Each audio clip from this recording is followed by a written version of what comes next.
Okay so इस वाली video में चलिए हम बात कर लेते हैं रेस्ट एपीआईज के बारे में। तो नेटकॉन्फ को बहुत डिटेल से हम लैब के साथ लास्ट वीडियो में देख चुके हैं। इस वीडियो में हम लैब करेंगे रेस्ट कॉन्फ की। तो ऐसी एपीआईज जो रेस्ट कॉन्फ प्रोटोकॉल यूज करती हैं, जो ब्राउजर बेस्ड अप्रोच यूज करती हैं, कह लो एक तरह से ब्राउजर बेस्ड मेरे मुंह से इसीलिए निकल जाता है क्योंकि उसमें ज्यादातर आप एचटीटीपी और एचटीटीपीएस की बात करते हो, ठीक है। सो एचटीटीपीएस बेस्ड जो आपकी अप्रोच यूज करती है, those are the RESTful APIs. RESTful means APIs using REST conf protocol, ठीक है। तो जब भी हम रेस्ट बोलेंगे तो रेस्ट कॉन्फ को ही रेफर कर रहे होंगे। तो ठीक है, let's get started. So rest APIs introduction के बारे में तो इसमें मैंने ऑलमोस्ट सारी चीजें बता रखी हैं आपको, ऐसा कुछ बचा नहीं है। कि जैसे आपका HTTP है जो आपकी डेवलपमेंट साइड है, जब आप सॉफ्टवेयर डेवलप वगैरह करते हो तो आप चार मेजर फंक्शन यूज करते हैं: create, read, update and delete, है ना। तो या तो आप कोई लाइन ऑफ कोड लिखेंगे, या फिर आपका प्रोग्राम, मान लो आपने ना क्या बोलते हैं, एक तरह से किसका एग्जांपल लूं मैं, कोई कन्वर्टर है ना, कोई एडिटर है ऑनलाइन या फिर ऑफलाइन, आपने वो एडिटर का सॉफ्टवेयर बनाया, तो आपने वो क्रिएट कर दिया। जब आप उसको रन करते हो, ठीक है, तो आप उसको क्या कर रहे हो, एक तरह से उसके कंटेंट को रीड कर रहे हो। सिंपल सी बात है। या फिर आप एग्जांपल ले लो फेसबुक का, तो आपने फेसबुक की आईडी बनाई, तो आपने वहां पे अपना एक अकाउंट क्रिएट कर लिया, तो that is something like creation. तो फेसबुक के डेटाबेस सर्वर में आपने एक अकाउंट क्रिएट कर दिया। अब अब जब भी उस पे एक फंक्शन करेंगे पोस्ट का, हम आगे बात करेंगे। पोस्ट होता है कि अपनी लॉगिन क्रेडेंशियल्स डालना सर्वर पे, डेटाबेस को बताना कि हाँ ये मेरी क्रेडेंशियल है, वो मैच करेगा और आपको फिर आगे डिपेंडिंग अपॉन कि आपकी क्रेडेंशियल अगर सही है तो वो आपको एंट्री देगा, अदरवाइज रिजेक्ट करेगा। मान लो कि क्रेडेंशियल सही है, फिर आप अपनी फेसबुक की प्रोफाइल आप गो थ्रू करते हो, स्क्रॉल डाउन करते हो, स्क्रॉल डाउन करते हो, तो that you are reading your content. अब आप मान लो आप सिंगल थे, आपकी गर्लफ्रेंड होगी, आप कमिटेड हो गए, मैरिड हो गए, आप एंगेज्ड हो गए, तो आप क्या करते हो, फिर अपना स्टेटस अपडेट करते हो। तो updating some of your content, some of your data, that is like update. Delete करना, आपने जैसे बहुत सारे लोग देखा होगा, आपने पुरानी फोटो कई साल पहले लगा देते हैं ना, हीरोपंती वाली, और फिर जब प्रोफेशनल हो जाते हैं वो कॉलेज के बाद 5-7 साल बाद देखते हैं कि यार ये क्या फोटो लगाई थी मैंने, तो डिलीट करो, इसे हटाओ, है ना। तो कल को शादी भी होनी है ना। तो ये सारी चीजें होती हैं। तो ये चार मेजर फंक्शंस हैं आपके, जिनके अंदर जो आपका एक सॉफ्टवेयर डेवलपमेंट का जो साइकिल है वो आता है। इसी के अराउंड आपकी जो घूमती है क्या, पूरी की पूरी रेस्ट एपीआईज जो काम कर रही है एचटीटीपी एचटीटीपीएस बेस्ड। तो उसमें एचटीटीपीएस इन्हीं को कॉम्प्लीमेंट करने वाले चार फंक्शन यूज करती है ना। तो वो मैंने यहाँ पे आगे लिखा होगा, शायद इसी स्लाइड में या अगली में, हाँ इधर ही है देखो। सॉफ्टवेयर के फंक्शंस हुए क्रिएट, रीड, अपडेट, डिलीट, ठीक है। एक्शन क्या है, यहाँ पे हमने किसी दूसरे एग्जांपल से लेके समझाया हुआ है, और अभी मैंने एग्जांपल दूसरा दे दिया था तुम्हें, चलो। और ये आप देखोगे इसमें गेट, पोस्ट, पुट, पैच और डिलीट। अब अगर आप इनको रीड करोगे तो आपको काफी हद तक सिमिलैरिटी मिलेंगी इन सारे ऑप्शंस में, ठीक है। और इसीलिए मैंने आपको लास्ट टाइम बताया था, लास्ट वीडियो के एंड में, कि why people are moving towards the REST conf more and more, because it is complimenting their existing infrastructure and whatever they are already using, that's why. तो कोई अलग से expertise की जरूरत आपको नहीं पड़ती है रेस्ट एपीआईज पे काम करने के लिए। जैसे मैं अभी आपको दिखाऊंगा ना, पोस्टमैन एक एक टूल है, एक सॉफ्टवेयर है, एपीआई है हमारे पास, जिसको मैं यूज करके इतना इजीली आपको वी मैंने अच्छा इस पे वी मैनेज पे काम करके दिखाऊंगा, कि जिसको आप अगर कंपेयर करोगे, हमने जो सिस्को का सैंडबॉक्स यूज किया था ना अभी लास्ट वीडियो में, और वहां पे हमने क्या किया था, एक iOS XE बेस्ड राउटर का एक्सेस लेके उसमें नेटकॉन्फ का यूज करके एडिशंस किए थे, है ना, चेंजेस किए थे। वो कितना कॉम्प्लिकेटेड प्रोसेस था, और यहाँ पे देखना कितना इजी प्रोसेस है। तो इसमें नो एक्सपर्टीज एंड ऑल। तो ये XML और JSON के बारे में मैंने थोड़ा सा लिखा है, but already we have discussed it. But हाँ, एग्जांपल देखोगे, नेटकॉन्फ में हमने XML यूज किया था, और JSON का यूज करेगा पोस्टमैन, क्योंकि अभी जो हमारा डेटा डीएनए सेंटर है, सॉरी, जो सॉफ्टवेयर कौन सा हमारा कंट्रोलर, डीएनए सेंटर, उसको हम, अब जो उसके लिए एपीआई यूज होती है ना, तो वो हम यूज करेंगे। और फिर क्या बोलते हैं, एक तरह से आपका, मैं खो जाता हूँ इधर उधर, है ना। चलो ठीक है। तो मतलब मैं उसको वो करूंगा आपका एक्सेस, और वो क्या वो करता है एक्सपेक्ट कि आपका जो डेटा हो वो जेसॉन फॉर्मेटिंग में होना चाहिए। और आपको पता है नेटकॉन्फ तो काम करता ही नहीं है जेसॉन पे, तो वो सिर्फ किस फॉर्मेटिंग को यूज करता है, एक्सएमएल को। तो एक ये भी खासियत होती है आपकी रेस्ट बेस्ड एपीआईज की, है ना, रेस्ट कॉन्फ की। So let's get to Postman, है ना। तो यहाँ पे मैंने लिखा हुआ है, आप देख लो कि इसके अंदर ये 4 टैब फंक्शन होते हैं। हिस्ट्री का क्या काम है, और हिस्ट्री का होती है वो मैं आपको दिखाता हूँ अभी। कलेक्शंस का क्या काम है वो मैं आपको बताता हूँ। न्यू टैब क्या है, रिक्वेस्ट क्या है, ये सारी बातें मैं आपको क्या कर देता हूँ एक तरह से अभी जस्ट गो थ्रू कर देता हूँ। यहाँ पे अगर आप देखोगे पोस्टमैन, जस्ट आप क्या करोगे, जाओगे किसी भी ब्राउजर में, गूगल पे लिखोगे postman, simply download postman download. वहां से आप पोस्टमैन की साइट से इसको एप्लीकेशन को, इस सॉफ्टवेयर को डाउनलोड करोगे, एक अकाउंट बनाओगे अपना ईमेल आईडी देके, और आपका इस तरह का एक इंस्टॉल करते ही एक पेज आ जाएगा। ठीक है, ये मेरा अकाउंट है यहाँ पे अगर आप देखोगे तो, कुलदीप के नाम से। और क्या बोलते हैं एक तरह से, एक सेकेंड, हाँ, तो आपका भी ऐसा ही अकाउंट आ जाएगा और आपको ऐसे दिखेगा माई वर्क से, ये खाली होगा आपका। यहाँ पे मैं बताता हूँ मैंने यहाँ पे क्या लिखा हुआ है, ये सब कुछ। फिर आप यहाँ पे देखोगे ना, कलेक्शंस है। ठीक है, कलेक्शन का मतलब, अब जैसे मैं आपको दिखाऊंगा करके कि मेरी एक ये कॉल है, एक ये कॉल है ना, ये एपीआई कॉल्स है सारी की सारी, हर किसी का अपना अलग फंक्शन होता है। तो वो मैं अभी करके दिखाऊंगा आपको सारी बातें। मान लो यहाँ पे आप ना डेली काम करते हो इस पे, तो अभी मैं तो सिर्फ टेस्टिंग कर रहा हूँ, एक दो काम ही करूंगा, बट मान लो आप बहुत सारे ऐसे लोग हैं, प्रोग्रामर्स हैं, टेस्टर्स हैं, ऑटोमेशन लोग हैं ना, इंजीनियर्स हैं, नेटवर्क इंजीनियर्स जो इसका यूज करते हैं। उस पे ऐसी बहुत सारी एपीआई कॉल्स हुई रहती है। वो क्या कर सकते हैं, कलेक्शन बना सकते हैं कि यार मेरी जो डीएनए सेंटर की जितनी भी एपीआई कॉल करी होगी उनको मैं एक, जैसे फोल्डर नहीं होता है कि एक रिज्यूमे का फोल्डर बना दो, एक आपने सॉन्ग्स का फोल्डर बना दिया, एक वीडियोस का फोल्डर बना दिया, मूवीज का अलग से है, तो वो फोल्डर है ये एक तरह से, कलेक्शन मतलब फोल्डर। और दूसरा इंपॉर्टेंट, वैसे तो बहुत कुछ है इसमें, पर आपके लिए है हिस्ट्री वाला। ठीक है, तो जितनी भी कॉल्स आपने करी होंगी, जैसे मेरे मेरे पास सिर्फ अभी ये कितनी है, आप देख सकते हो बहुत सारी, जितना मैंने आज तक यूज किया है, तो ये मई 1, है ना, जब मैंने काम करना शुरू किया होगा इस ऑटोमेशन वाले सेक्शन पे, और जिस दिन मैंने ये इंस्टॉल करा था, ये टेस्टिंग वगैरह करी थी, तो आप देख सकते हो ये मेरी इतनी सारी पड़ी हुई है। यहाँ से आप अगर चेक करोगे तो क्लियर ऑल भी कर सकते हो, या फिर एक एक करके भी आप इसको डिलीट कर सकते हो। तो इट्स लाइक दैट, तो ऐसा कुछ रॉकेट साइंस नहीं है, तो जस्ट एक इंटरफेस है। यहाँ पे मैं फिर जाऊंगा ओवरव्यू, या तो क्लोज कर दो या फिर सिंपली इसको इधर ले जाओ, तो ये आपका मिनिमाइज हो जाएगा। अब आ जाता है आपका पहला पेज, तो मैं आपको दिखा देता हूँ। बाय डिफॉल्ट ये ऐसा दिखेगा, जो बिल्कुल मैं इसको शुरू में ले जाऊं अगर, ये ऐसा आएगा, एंटर रिक्वेस्ट यूआरएल। अब एक चीज समझो जरा ध्यान से, कि जिस तरह मेरे कंप्यूटर में हिरार्की होती है ना, फाइल स्ट्रक्चर होता है, जैसे यहाँ पे जाऊंगा, अभी फिलहाल मैं दिस पीसी पे हूँ, फिर मैं मान लो क्या ओपन कर लूँ, कोई भी एक, फॉर एग्जांपल लोकल डिस्क खोल लूँ, सी, तो फिर मैं दिस पीसी के अंदर कहाँ पे आ गया, लोकल डिस्क सी में। फिर मान लो मैं आ जाता हूँ कहाँ पे, फॉर एग्जांपल इंटेल पे गया, ठीक है, फिर मेरा अगला फोल्डर खुल गया। आप देख रहे हो, यहाँ पे मैं अगर इसको कॉपी कर लूँ, यहाँ से इस पूरे को, मान लो ये वाला, ये पहले के एक्सेस हो रखे हैं, मान लो मैं इसको कॉपी करता हूँ किसी को भी, लेट्स से, कहाँ गया मेरा, सी में, तो यहाँ से कॉपी नहीं कर सकता क्या इसको मैं, अच्छा, एक second,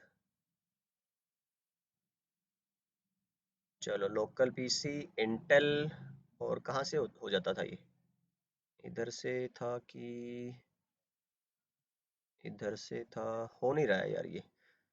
so if somebody can help me with this thing, है ना, कैसे होता था ये, मैं भी ट्राई कर रहा था, कल परसों था कि कब था ये, हो जाता था ऐसे, but what is happening actually, होता क्या है ना, यहाँ पे कहीं पे अगर आप मेरे से ज्यादा अच्छे एक एडमिनिस्ट्रेटर हो, तो ये पूरा पाथ कॉपी हो जाता है एक तरह से, कहाँ से होता है पता नहीं यार, देखना पड़ेगा। मान लो यही कर दो मैं, कंट्रोल सी, शायद यही तो नहीं है, और अगर विंडो आर करके यहाँ पे पेस्ट करूँ, हाँ, तो ये ऐसे ही कुछ होता है। तो क्या खोल पाऊंगा, ये देख लीजिए, हाँ डायरेक्टली, तो मैं यहाँ पे डायरेक्टली पहुंच गया, ये यही बताना चाह रहा था मैं आपको। चलो, स्टम्बलिंग अपॉन तो फाइनली थोड़ा बहुत हो ही गया। तो आइडिया क्या है, ऐसे ही सर्वर्स के ऊपर ना आपका जो डेटा पड़ा है वो ऐसे ही अलग अलग यूआरएल लोकेशंस पे पड़ा होता है। तो उसको एक्सेस करने के, जैसे आप किसी भी वेबसाइट पे जाओगे, है ना, फॉर एग्जांपल, जैसे मैं किसका एग्जांपल लूंगा, ये जरूरी है समझाना, इसलिए मैं थोड़ा फोकस कर रहा हूँ। मैं एक बार ब्राउजर खोलता हूँ। ओके, चलो यहाँ से ना मैं कोई आर्टिकल, कोई वेबसाइट खोल के दिखाता हूँ आपको, क्या कहता है कि why do women sprout chin hairs as they age। चलो ठीक है, मैं, आप देखोगे ये जो आर्टिकल है, ये जो न्यूयॉर्क टाइम्स डॉट कॉम है, 2021 के, ये आई डोंट नो 12 क्या है, फोल्डर नंबर है या डायरेक्टरी नंबर क्या है, 14 है, फिर वेल है, फिर लिव, फिर यहाँ पे जाके इसके अंदर ये एक क्या पड़ा है आपका, ये स्पेशल एक आर्टिकल है, this one is your article that you are reading right now.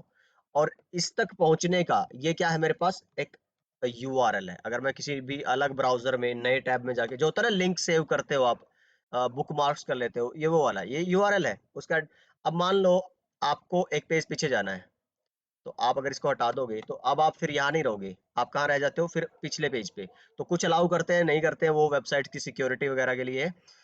But the point is, every data in your database servers is situated at a different location, and that can be traced or accessed by a particular unique URL। हर एक जो page होगा, जो web page होगा आपका, वो एक अलग location, अलग यूआरएल से ट्रेस किया जा सकता है या फिर एक्सेस किया जा सकता है। यूनिक होगा, और वो यूआरएल जो उस वेब पेज का यूआरएल है, वो पूरे वेबसाइट वर्ल्ड में, पूरे इंटरनेट पे किसी और का नहीं होगा, ये याद रखना है। इसीलिए आपको देखने को मिलेगा कि कितने लंबे लंबे ये नाम होते हैं। अगर मैं मान लो इसको ओपन करता हूँ ना, तो ये यूआरएल देखो कितना अजीब सा सिंबल्स और ये सब है, इतने नंबर है इसके अंदर, because it's a unique URL. तो I hope you got the point. अब ये मैं क्यों बता रहा हूँ आपको, बिकॉज ये मेरा आपको पोस्टमैन का फंक्शन बताने के लिए जरूरी है। ठीक है। अब अगर मैं डीएनए सेंटर की बात करता हूँ, सिस्को का जो डीएनए सेंटर, याद है जब हम cisco.com developer.cisco.com में सैंडबॉक्स में गए थे, वहां पे हमने iOS XE का ऑलवेज ऑन वाला जो राउटर ऑन एक्सेस किया था। अब हम वहीं से एक तरह से क्या कर रहे हैं, उधर ही सैंडबॉक्स पे ना डीएनए सेंटर कंट्रोलर पड़ा है, और वो कुछ डिवाइसेस है उनको मैनेज कर रहा है। मैं उस डिवाइस को, उस कंट्रोलर को कुछ कमांड्स देना चाहता हूं और कुछ आउटपुट्स लेना चाहता हूं, like this is my own environment. कि ये सिस्को के उस पे नहीं पड़ा, मान लो ये आपका ही अपना नेटवर्क है और जिसको आप ऑटोमेट करना चाहते हो। So it is like that. अब उसके लिए हर एक जो ऑपरेशन आप करना चाहोगे, हर एक जो यहाँ से आप एपीआई कॉल जो रिक्वेस्ट करोगे, वो आप देख सकते हो, वो एक यूआरएल के फॉर्मेट में होना चाहिए। आप समझ जाइए, क्योंकि ये रेस्टफुल एपीआई है, और रेस्टफुल एचटीटीपीएस की तरह काम करती है। और एचटीटीपीएस कैसे काम करती है, इसको रिक्वेस्ट करनी होती है हमेशा एक नई यूआरएल, मतलब कि एक पर्टिकुलर काम करने के लिए एक पर्टिकुलर यूआरएल होती है। यूनिक रिसोर्स लोकेटर, यूनिक नाम में यूनिक है इसके। आई होप ये पॉइंट आप अच्छे से समझ गए होंगे। ठीक है। अब जरा चलते हैं हम अपनी स्लाइड्स की तरफ, और हम स्टार्ट करते हैं फिर ये वाला काम, जिसमें हम डीएनए सेंटर को एपीआईज के थ्रू उसके डिफरेंट फंक्शंस को एक्सेस करेंगे। पहला तो पोस्ट फंक्शन का यूज करके अपने आप को ऑथेंटिकेट कराएंगे। ठीक है।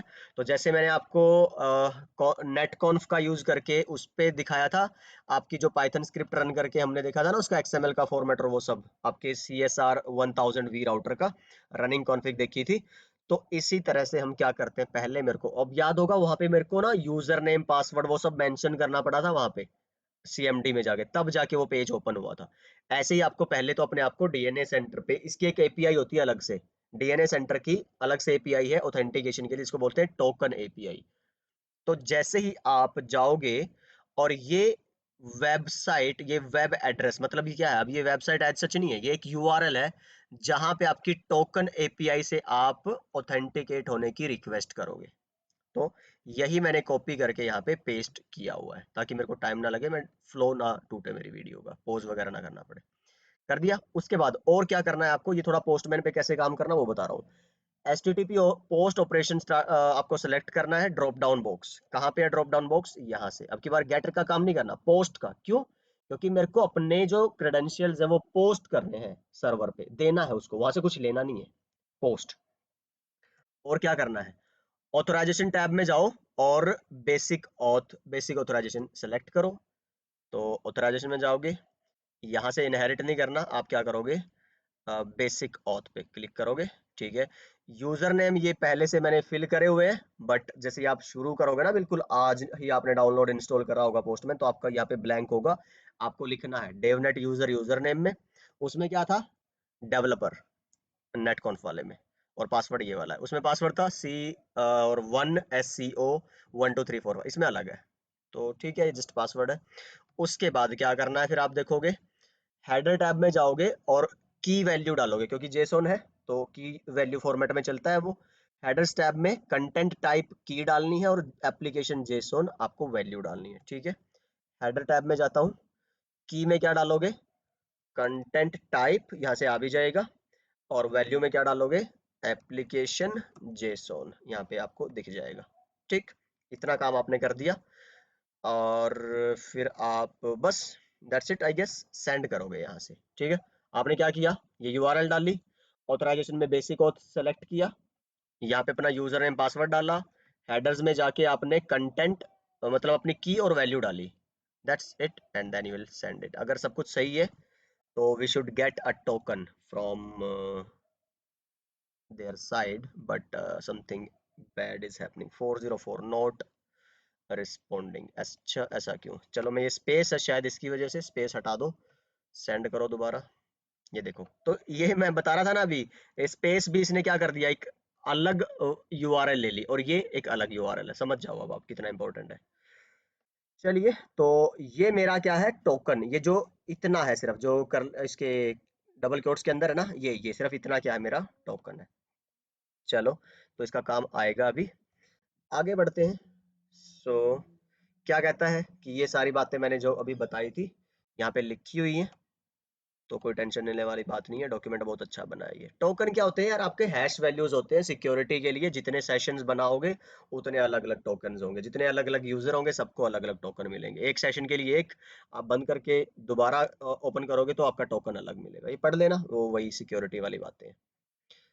सो ये आ गया, और यहाँ पे आप देखोगे कुछ और भी डिटेल दिखाता है, 200 ओके स्टेटस होता है, भाई आपका जो रिस्पॉन्स है वो आ चुका है और आपकी जो रिक्वेस्ट थी वो मतलब आपने जो पोस्ट ऑपरेशन किया था दैट इज सक्सेसफुल।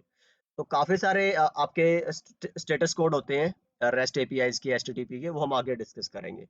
टाइम कितना लगा इसको, 354 मिली सेकेंड। ठीक है, तो it's a good time. Then ये डेटा कितना, टोटल 1.24 केबी सेव कर सकते हो एंड ऑल, तो ठीक है, ये आपका हुआ। उसके बाद आगे बढ़ो, अब हमारा अगला काम, इतना काम मैंने सिर्फ अभी तक क्या किया है कि जो आगे के काम करने हैं, जो आपको डीएनए सेंटर के ऑपरेशन करने हैं, वो ऑथेंटिकेट आपने सिर्फ अभी तक किए हैं। अब आप एक्चुअली क्या करना चाहते हो कि यार मेरे को ना वो जो डीएनए सेंटर कंट्रोलर है वो अभी किन किन डिवाइसेस को मैनेज कर रहा है। ठीक है, मान लो आप अपने कैंपस एरिया नेटवर्क में, एंटरप्राइज नेटवर्क में ऑटोमेशन लाना चाहते हैं, कंट्रोलर यूज करना चाहते हैं, तो उस पे ये वाली एपीआई कॉल यूज करके आप देख सकते हो अपने मोबाइल से, अपनी टैब से, लैपटॉप से, कि फिलहाल मेरा जो कंट्रोलर है डीएनए सेंटर वो अभी कितने डिवाइसेस को कंट्रोल, ऑटोमेट एंड मैनेज कर रहा है। आपके एंटरप्राइज नेटवर्क में टोटल कितने डिवाइसेस, पूरी इन्वेंटरी चेक कर सकते हो। बात समझ आई, तो इट्स सो पावरफुल। जितने टाइम में आप ना नॉर्मल ट्रेडिशनल तरीके से एक राउटर पे या एक डिवाइस पे जाके शो रन करके उसकी आउटपुट देखोगे, इतने में तो आप एपीआई कॉल से पूरे नेटवर्क में जितने भी डिवाइसेस है सबका स्टेटस देख लोगे। This is that powerful. So anyway, ये मैंने जो वेबसाइट एड्रेस है, वेब एड्रेस, तो बार बार वेबसाइट ही निकलता है क्योंकि हमारी आदत क्या है, एचटीटीपी मतलब वेबसाइट। चलो, ये मैंने यूआरएल यहाँ पे पेस्ट कर दिया। उसके बाद फिर आपको, अब की बार मेरे को वहां से आउटपुट चाहिए, मतलब उधर का डेटा जो डीएनए सेंटर पे पड़ा है, मुझे अपनी यहाँ पे आउटपुट पे चाहिए लैपटॉप में, तो मैं गेट करूंगा ऑपरेशन। ठीक, गेट रीड, जो हमारा सॉफ्टवेयर एप्लीकेशन में CRUD होता था, तो उसमें आर वाला ऑपरेशन जो रीड वाला, तो वो करेंगे हम। तो रीड मतलब हमारे यहाँ पे गेट। सो ठीक है, की में आप क्या यूज करेंगे, कंटेंट टाइप, और अगेन वही एप्लीकेशन जेसोन। जेसोन ऑथराइजेशन में इनहेरेंट छोड़ दो, तो इधर वाली इनहेरेंटली उठा लेगा। हेडर पे जाओगे, की डालोगे, कंटेंट टाइप, ये तो वही रहेगी क्योंकि आपका कैसा इसमें रहता है फॉर्मेटिंग, जेसोन, आप जेसोन यूज कर रहे हो। ठीक है, उसके बाद एक और डालनी है आपको, application JSON, not this one actually, application JSON. अब एक्स ऑथ, क्या होता है देख लो मैं एक बार जरा, एक्स ऑथ टोकन, ठीक है, हाँ ये एग्जैक्ट डालोगे, एक्स ऑथ टोकन। ठीक है, एंड ये आप अपनी की भी बता सकते हो अपने हिसाब से भी। ठीक है, तो यहां से इसको मैं क्या करता हूँ, कॉपी, मैं दोबारा एक बार देख लूं, this and this, control C, then let's paste it here. यहाँ पे जो टोकन की वैल्यू थी मैं वो क्या कर रहा हूँ, पेस्ट। ठीक, इतना कर दिया and just press the send button. यहाँ पे आप अगर सब कुछ ओके, कुछ गड़बड़ अगर हमने नहीं की होगी, तो मेरे को इन्वेंट्री दिख जाएगी पूरी की पूरी, जो वो कंट्रोलर आपका है डीएनए सेंटर वो मैनेज कर रहा है, देख लो जी। तो ये देखो करली ब्रेसेस है, शुरू हुई है, फाइनली जाके ये क्लोज हो रही होंगी। ये देखो जी। तो ऑब्जेक्ट्स कौन यूज करता है करली करली ब्रेसेस के अंदर? आपकी जेसॉन। और ये की वैल्यू पेयर्स है, ये की है, टाइप वैल्यू है ये। तो ये कौन से टाइप का डिवाइस ये है इसके पास? 3500 फोर वायरलेस लैन कंट्रोल WLC। और हमेशा की वैल्यू पेयर के बीच में और अगले के बीच में क्या आता है? एक कॉमा, वो लगाया हुआ है। फिर इसका डिस्क्रिप्शन क्या है, सीरियल नंबर, मतलब सारी की सारी डिटेल इसने उठा ली। और ये एक डिवाइस की है। और इसका अगर आप देखोगे मैनेजमेंट आईपी ये वाला है, ठीक है। और सीरीज कौन सी? 3500 सीरीज का है। चलो अब अगला डिवाइस कौन सा इसके पास? 9300 स्विच है, ठीक। तो उसका डिस्क्रिप्शन है, सीरियल नंबर है, उसका मैनेजमेंट आईपी है, बहुत सारी इन्फॉर्मेशन। ऐसे ही बहुत सारे जितने भी इसके पास डिवाइसेस होंगे, ये देखो जी, ठीक है। करंटली ये जो मैनेज कर रहा है। तो ये वाला कौन सा है मेरा? अच्छा, दो ही होंगे फिर मेरे मेरे ख्याल से, है ना? दो तीन कितने। चलो, सो आई होप अभी आपको अंदाजा लग गया है कि कैसे आप रेस्ट बेस्ड एपीआईज को यूज करते हो पोस्टमैन की हेल्प से, and how easy it is, and how user friendly it is, and why people are so क्या बोलते हैं उसको, क्यों झुक रहे हैं इसकी तरफ, क्यों ज्यादा इसको वो कर रहे हैं, फॉलो या एक तरह से रेकमेंड। ठीक है, ये इस तरह का कोड दिखा आपको। ये सारी बातें हमने, अच्छा फिल्टर भी कर सकते हो आप, ऑफसेट लिस्ट लगा सकते हो। जैसे मैं बोलूं कि यार मैंने ना जो नेटवर्क डिवाइस था उसमें क्या लिख दिया, लिमिट 1 कर दिया, question mark limit is equal to 1। देखो जरा ध्यान से, मैंने यहाँ पे क्या कर दिया, question mark limit is equal to, ये देखो मैंने पहले रन करके देखे हुए हैं ये, तो इसलिए मेरे को हिस्ट्री दिखा रहा है यहाँ पे, है ना? वो जो हिस्ट्री उधर थी वही इधर दिखा रहा है क्या करके। सो सेंड कर दो। तो आपको एक डिवाइस दिखाना चाहिए सिर्फ, कौन सा? आपका कैटलिस्ट 9300 स्विच। ये देख लो जी, ठीक है। सिर्फ एक डिवाइस दिखाया इसने और बाकी कोई डिवाइस नहीं दिखाया, ठीक है। ऑफसेट में अगर 1 कर दोगे तो ये देखो क्या दिखाया। तो फर्क क्या हुआ? लिमिट डिवाइस तो एक ही दिखा रहा है, ऑफसेट 2 मतलब जो नीचे से 1, और ऑफसेट 1 मतलब जो ऊपर से 1, कुछ ऐसा होता है इसमें। तो but the idea is you can do the control here, you can have the control, कि आपको सारे डिवाइस नहीं देखने, एक पर्टिकुलर डिवाइस। जैसे याद है आपको पाइथन में हमने डिक्शनरी में कोई पर्टिकुलर वैल्यू देखनी थी, तो उसके लिए उसका पोजीशन जो होती थी डिक्शनरी के अंदर वो डाल देते थे। अच्छा, डिक्शनरी में पोजीशन नहीं, की डालते थे। और आपका और क्या होता था, लिस्ट में उसकी पोजीशन डाल देते थे, तो पूरी लिस्ट में से एक एग्जैक्ट जो एक डेटा आउटपुट चाहिए थी वो आ जाता था, if you remember in the Python. तो सेम कंट्रोल आपके पास यहाँ पे भी, ठीक है। इसके बाद फिर तो आई गेस इस वीडियो में इतना काफी है। अगली वीडियो में छोटे छोटे दो तीन टॉपिक रखेंगे, कुछ हम पहले थोड़ा बहुत टच कर चुके हैं, कुछ हमारे लिए नया रहेगा। तो आई गेस रिस्पॉन्स कोड की बात करेंगे अगली वीडियो में, सिक्योरिटी कंसर्न्स एंड प्रिंसिपल्स की बात करेंगे, एंड बेस्ट प्रैक्टिसेस की बात करेंगे, है ना? तो आई गेस क्या बोलते हैं, या फिर देख लो यार, इसमें कुछ ऐसा पढ़ाने वाला है नहीं, ये थियरी है, आप रीड कर लोगे मेरे हिसाब से। ये सारे सिक्योरिटी कंसर्न है और ये सारे प्रिंसिपल मैं बता चुका हूँ आपको ऑलरेडी। तो यहाँ पे थोड़ा सा और मॉडिफाइड ब्यूटीफुल तरीके से कह लो, या फिर थोड़ा सा समराइज करके मैंने यहाँ पे ट्राई किया है। तो एक तरह से ये कंटेंट दो बार है आपके पास, ठीक है। कितने आपके पास 8 प्रिंसिपल्स होते हैं। फिर बेस्ट प्रैक्टिसेस क्या है आपकी, कि भाई आप HTTP के अलावा क्या यूज करो, HTTPS यूज करो। हैश्ड पासवर्ड अभी आपने देखा ना, टोकन से जो हैश्ड पासवर्ड आया कितना स्ट्रॉन्ग था। तो ऐसे ही आप भी हैशिंग अपनी जो की वैल्यूज हैं वो ऐसे ही रखिए। आपकी जो पासवर्ड की लेंथ है वो आप ज्यादा कॉम्प्लिकेटेड अनएक्सपेक्टेड रखिए। प्लस आपका एक और चीज थी पासवर्ड को लेके, हाँ, अगर आप इंक्रिप्शन यूज कर रहे हैं तो स्ट्रॉन्गर इंक्रिप्शन कीज यूज करिए, ठीक है। तो दैट्स इट।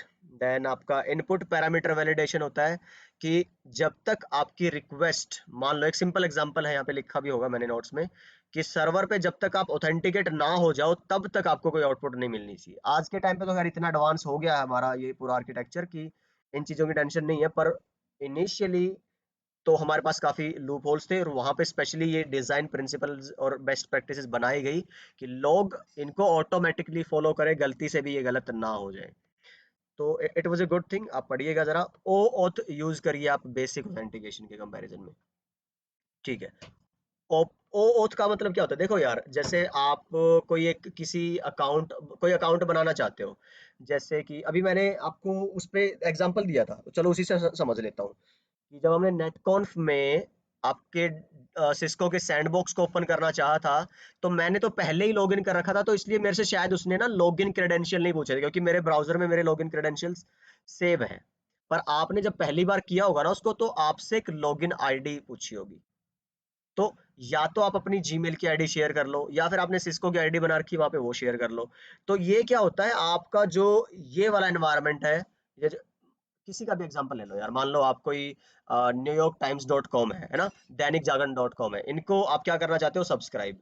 तो आप या तो डायरेक्ट कर लो, या फिर कोई आपने जीमेल की अगर आईडी बना रखी है तो उसके थ्रू भी कर सकते हो। जैसे कैनवा का अकाउंट है मेरा, मैंने जीमेल से बना रखा है, मेरी एक मैंने स्पेशली अलग से आईडी बना रखी है, और कैनवा की मैंने उससे बाइंड कर रखा है। तो ये उसको बोलते हैं ओ ऑथ, कि आप एक ट्रस्टेड साइट से अनट्रस्टेड साइट को एक्सेस करो, और उससे क्या होगा, तुम्हारी जो सिर्फ जरूरी वाली चीज है जैसे ईमेल आईडी, वही एक्सेस कर पाए, आपका जो अंदर का दूसरा डेटा ड्राइव वगैरह का वो नहीं चलेगा।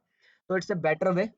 और बाकी और क्या होती है तुम्हारी भाई, देख लो, अगर कुछ लगता है कि हम मिस कर रहे हैं, कुछ और अच्छा है, ऐसा कोई एक्सपीरियंस्ड आदमी है, सो प्लीज कमेंट में जरूर बताइएगा, ताकि सबका ज्ञान बढ़े। And yes, that will be highly appreciable. So that's it I guess. अभी इस वीडियो में इतना काफी है, अगली वीडियो में हम देखते हैं फिर क्या रखने वाले हैं। डीएनए सेंटर वी मैनेज है ना, तो अभी हाँ, तो अगली वीडियो में ये रहेगा कि हम वी मैनेज को एक्सेस करेंगे। अब की बार हमने किसको एक्सेस किया था, आपके डीएनए सेंटर को। सो ओके रिपोर्ट है जी।